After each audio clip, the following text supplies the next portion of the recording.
Welcome back to the Halloween Spooktacular.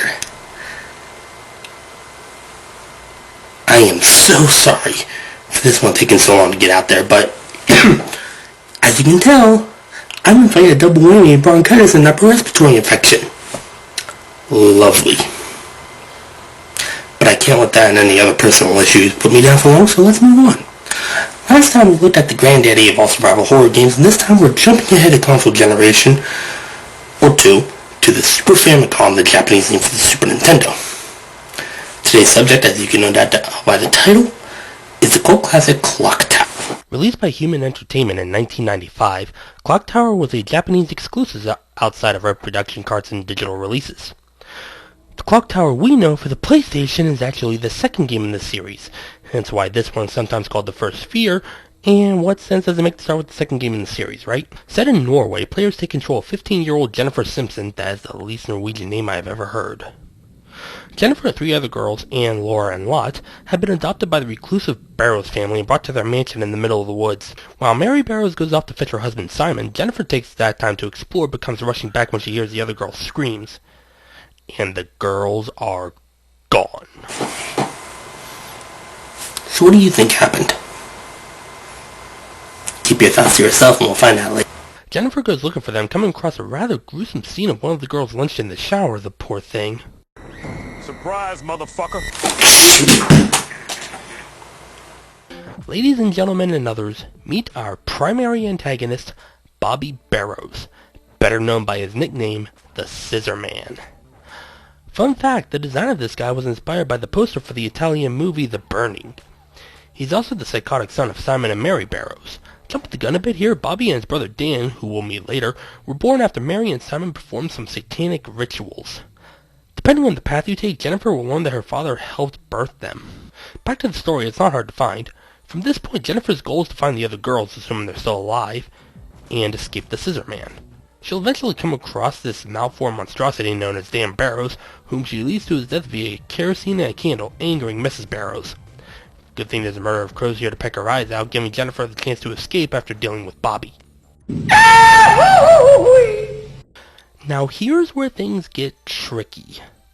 You may remember a moment ago I used the phrase depending on the path you take, because this game has multiple endings.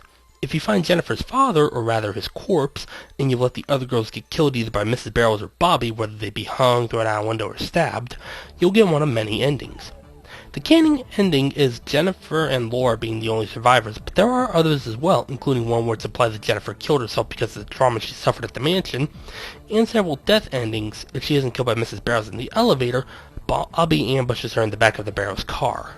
So yeah, the various endings increase the replay value of the game.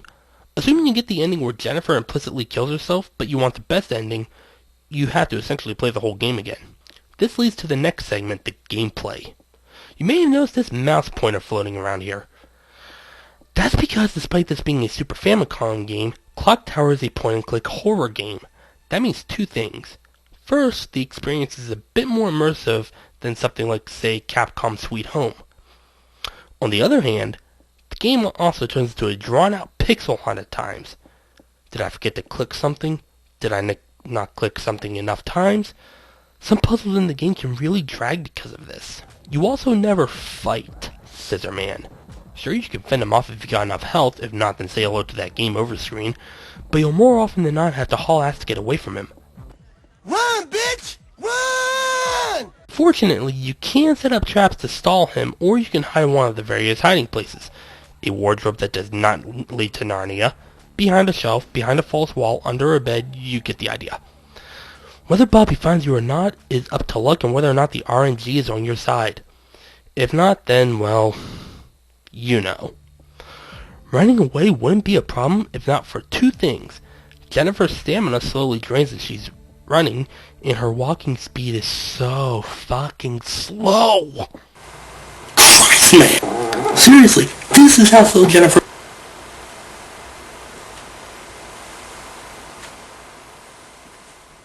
Move with a I mean, come on, sweetheart. You're in a mansion with a satanic woman and her deformed son who wants to turn you into Ludacris Gibbs. Move your ass!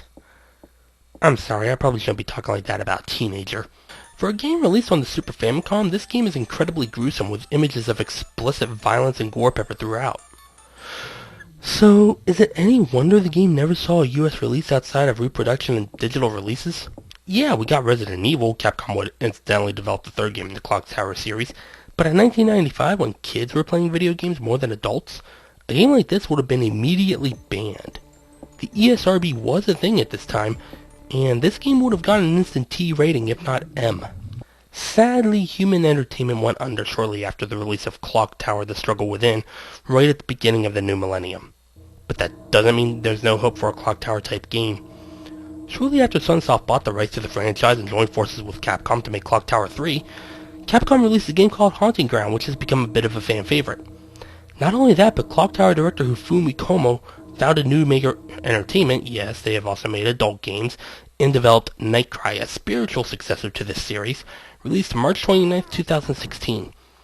I don't have much information on this game, so I guess we'll just have to wait to see if there is a US release. Goddamn. Now, just to clear up a few things, Americans first saw the series on the PlayStation, but that was actually the second game in the series. As such, the original Clock Tower, as I have said before, is sometimes referred to as the first Sphere, and despite my criticisms, I'd be lying if I said that this game doesn't make me a little bit tense a bit at times. And speaking of tense, wait a minute. Who wrote this shit? Slender wasn't on the agenda this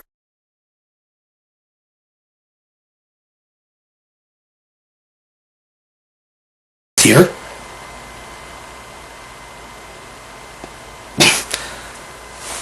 Piss off, you skinny faceless fuck. I'll get to you when I get to you. I'm doing blood next. See you then.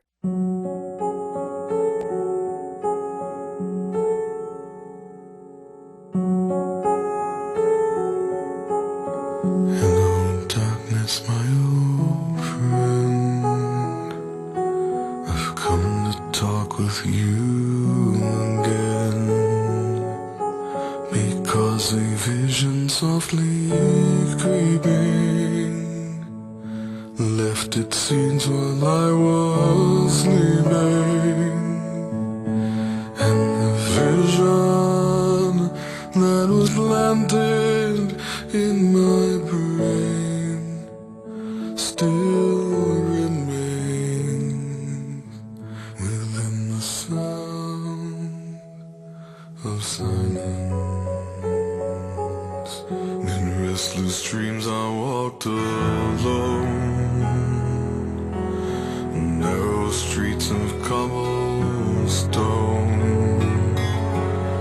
neath the halo of a street lamp. I turned my collar to the cold and damp, when my eyes were staring